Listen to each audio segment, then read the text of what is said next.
Hi, this is Philippa Burgess. Welcome to my channel. Today I want to talk to you about Special Military Operation and Mir. In the West, we know this book as War and Peace, and it was written by Leo Tolstoy in 1869, and it was based on like a serialized publication that was then put together as a novel. I have the audiobook. I've just started listening to it, and I did notice that it is 360 chapters. We often refer to things that are incredibly long as War and Peace. So if somebody hands in a very large document, we might often say, did you just write War and Peace?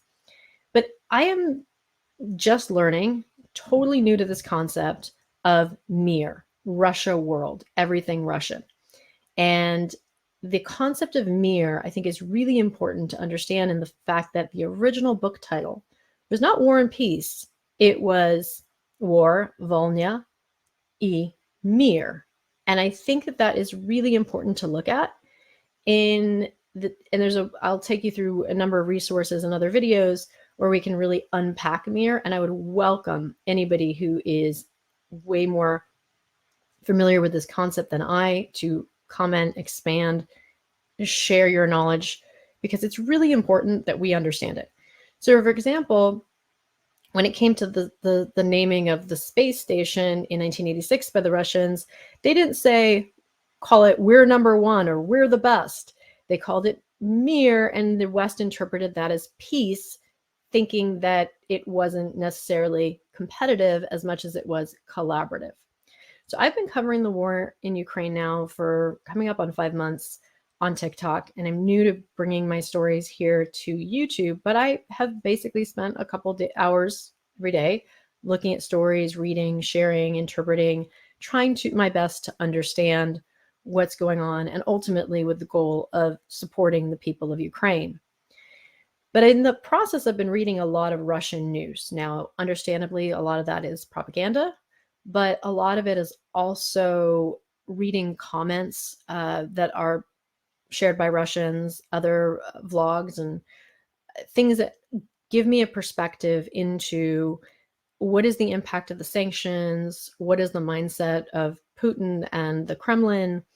And I've come to the conclusion that Putin is going to keep going. There is nothing that is going to stop him.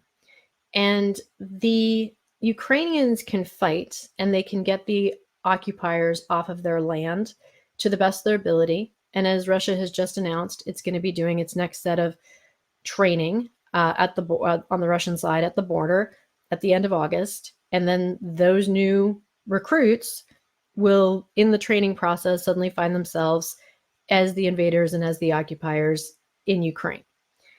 And so we know that he's just going to continue putting people and putting equipment and doing everything they can to continue these efforts.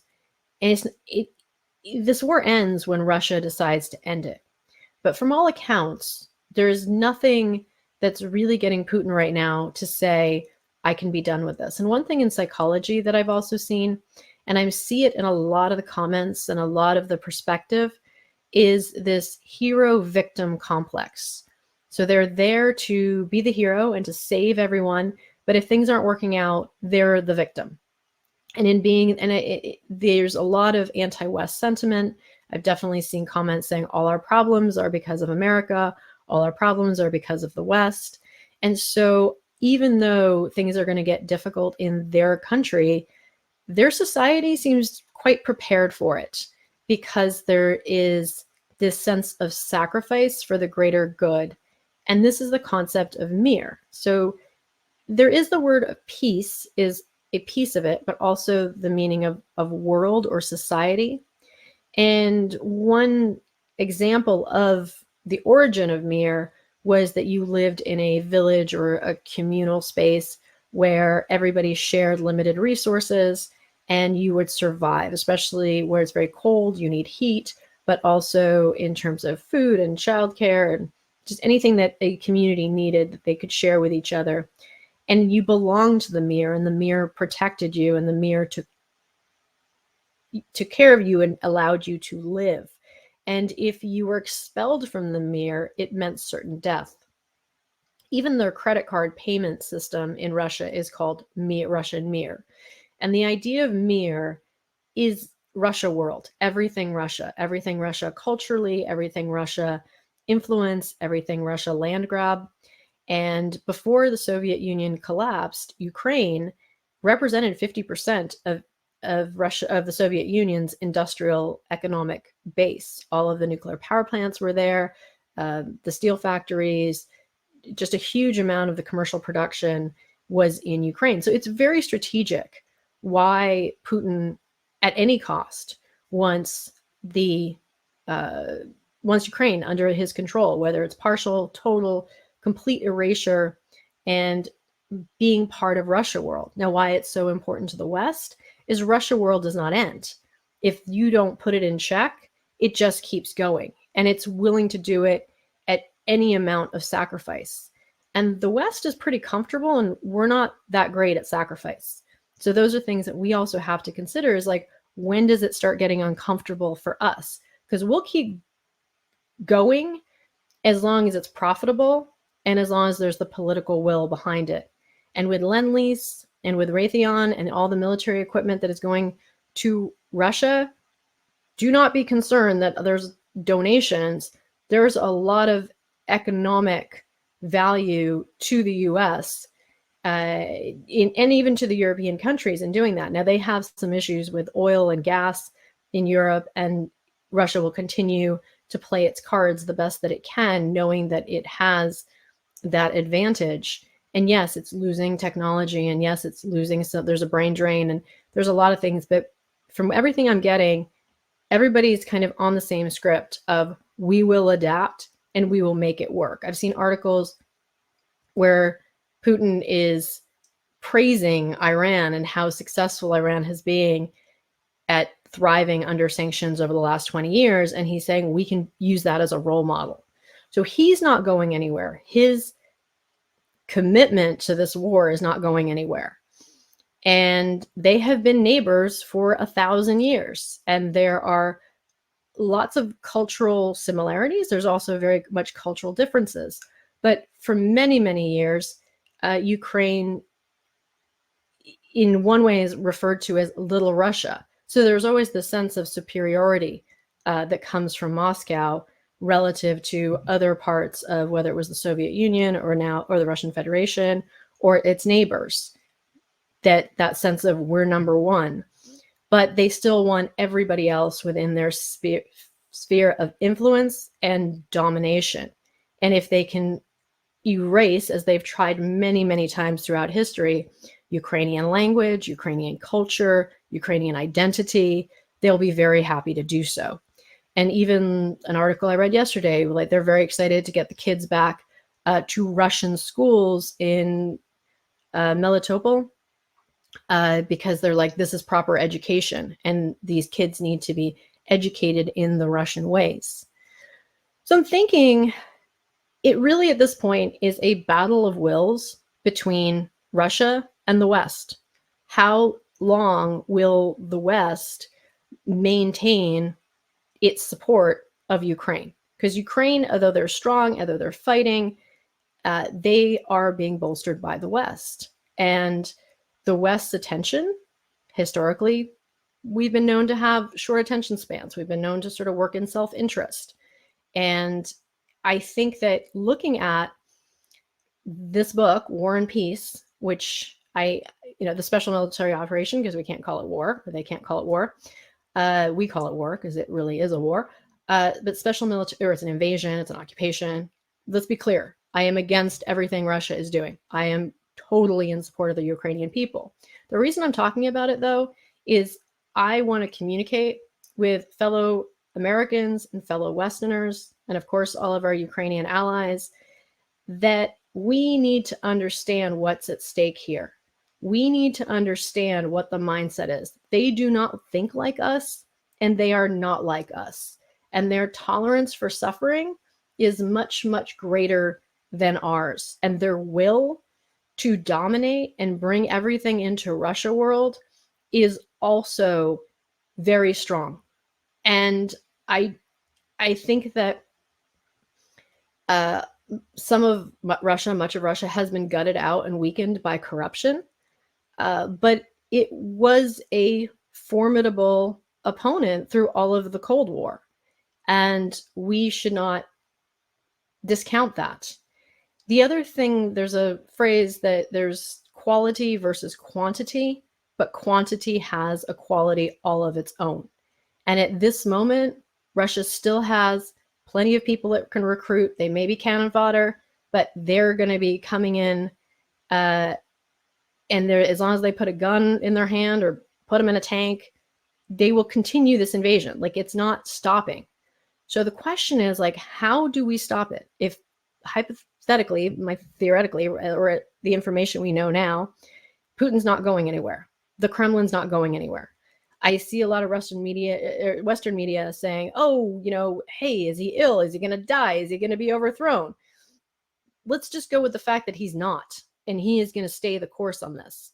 And that the sanctions are now something that they are making a holy mission to survive and thrive in the face of them, and will use whatever blackmail they can in negotiations, as they did with the grain export deal, to have certain sanctions lifted, because other people want things from Russia, whether it's to free the ports so that the world can be fed with these grain exports, or fertilizers, or other things that are both from Ukraine and, of course, from the Russian Federation. They're going to negotiate. So going back to War and Peace and Leo Tolstoy, what did he say about this? So I had not read the book, and now I'm kind of peeking into it. And of course, before filming this, went to go sort of read some of the summaries of what was his point.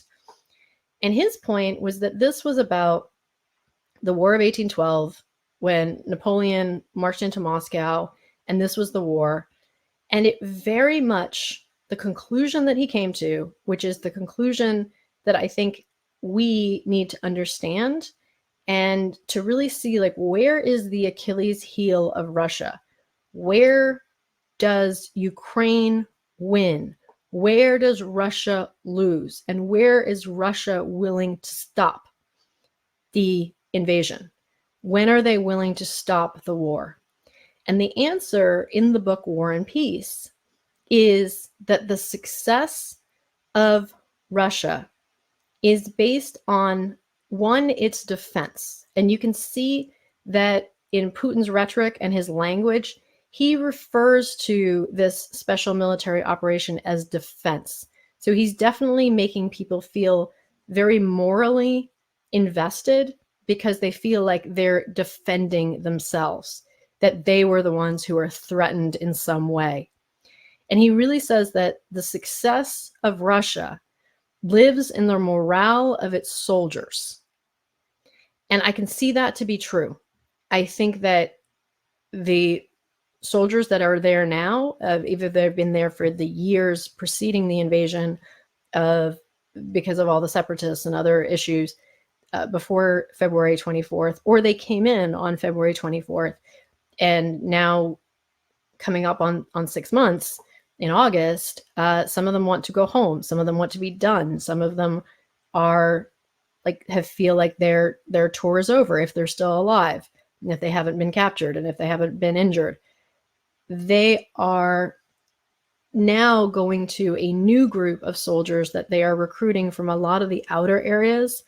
And now it's a question of the morale. Like, a lot of these poor areas, like, this is a big deal, how much they're being paid, what the death benefit to their families is going to be.